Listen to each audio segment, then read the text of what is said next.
Good evening.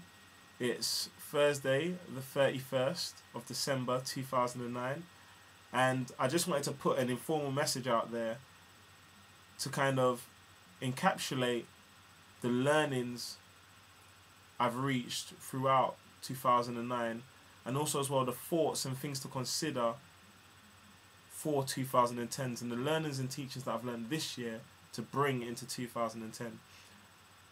I was thinking of what is the best format to kind of encapsulate these messages, and I hope you'd agree that this video blog post would be an accurate way to really share with people just how much and just how happy I am to be at the place where I am now going into 2010. And also as well, just to serve as an informal message to all my Facebook friends and to everyone that I've come into contact with this year. I must say it's been such a blessing to have met so many driven and determinated people this year, and also as well to just meet so many sources of inspiration. It's a blessing. It's a blessing. I think we'd all agree that this year has been an eventful year in terms of, well, looking at the political arena and sort of the events in society. I guess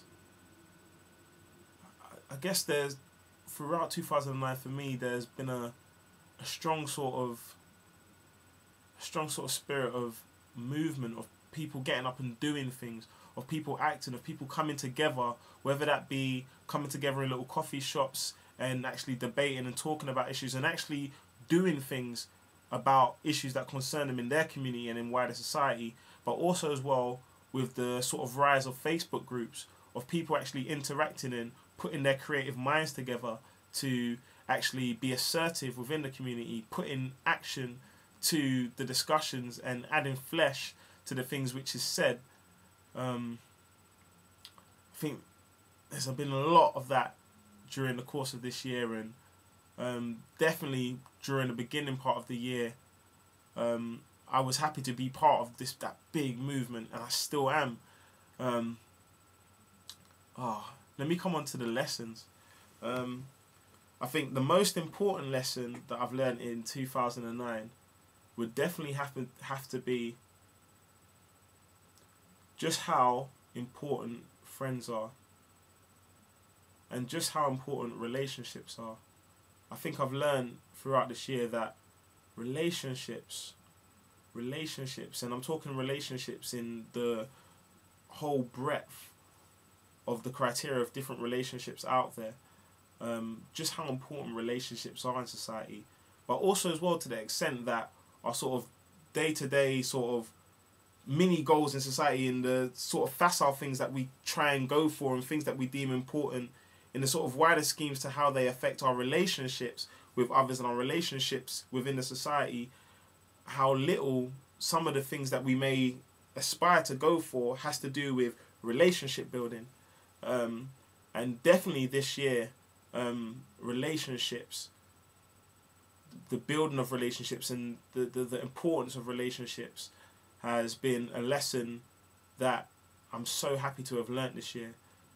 Bringing into 2010, I'm going to spend more time on the relationships, on spending time with the people that help, just the people that are a joy to be with, that add to the joy of living, that add to the joy of life, this fostering and this nurturing and building on those relationships that we have started.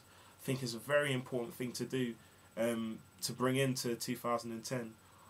Also as well, a kind of lesson that I've learned during the course of this year is there's no such word as failure. I think one of the startling things that I've done this year is I ripped the word failure out of my dictionary.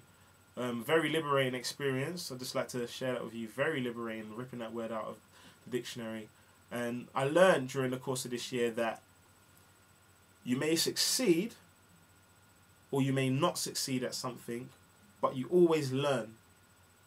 And that's so important, because when you go to do the thing that you didn't succeed again, the fact that you learned something from the unsuccessful attempt beforehand means you're better prepared and kind of weight the odds more towards you succeeding the next time you do the same endeavor again. So yeah, because failure comes with a lot of weight. The word itself, failure, it comes with a baggage, and I guess the way, especially in British society, the kind of if you have to be perfect, and if you drop once, then everyone's gonna throw the stones at you when you hit the floor. Make sure you don't get back up. Like that sort of pressure on everyone to succeed all the time, and to look at to kind of embody the word failure as a sort of bad, sort of like a big boulder that kind of like sinks you under the water and kind of just weights you down when you're trying to swim up. I think eliminating that word and putting another ideal of learning into it and progression in education is very important, and an important lesson that I learned this year as well.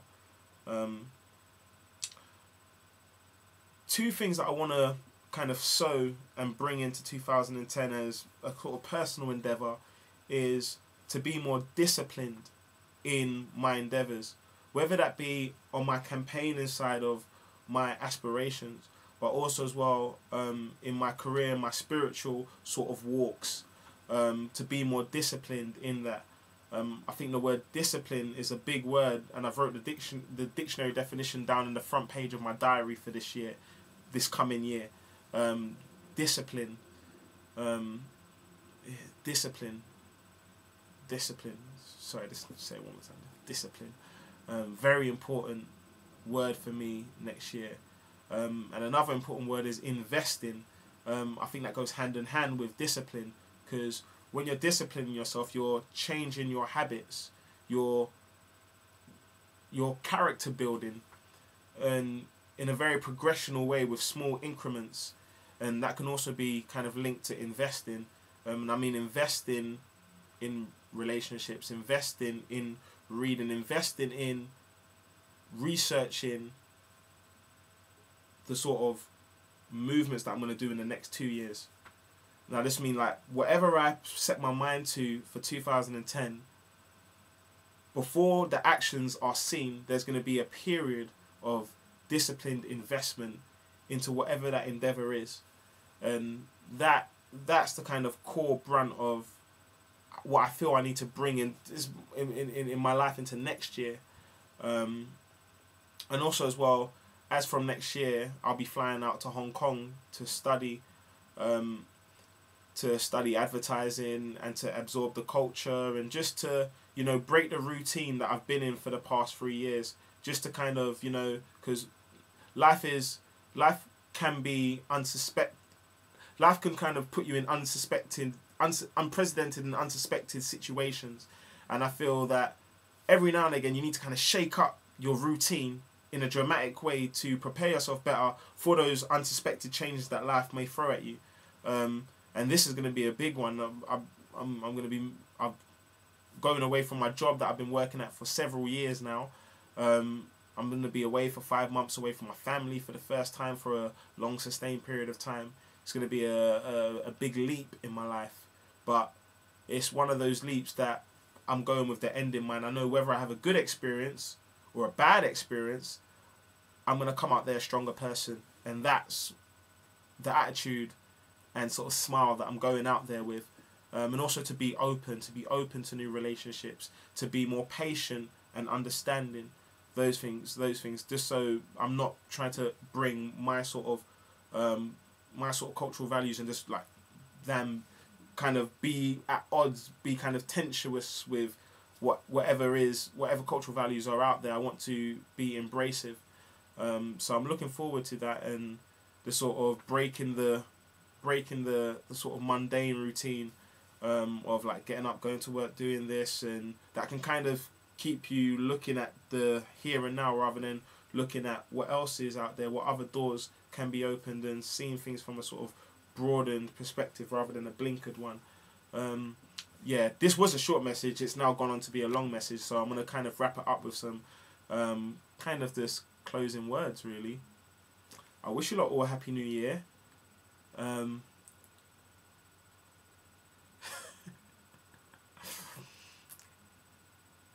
I'm so glad to end this year with a smile on my face.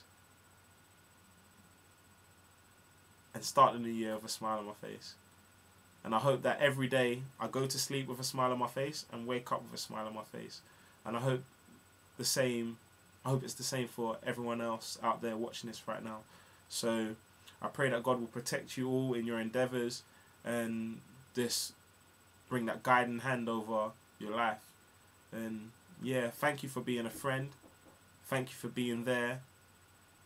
And thank you for being in this process with me in terms of relationship building, because it takes more than two people to build a house. So yeah, thank you.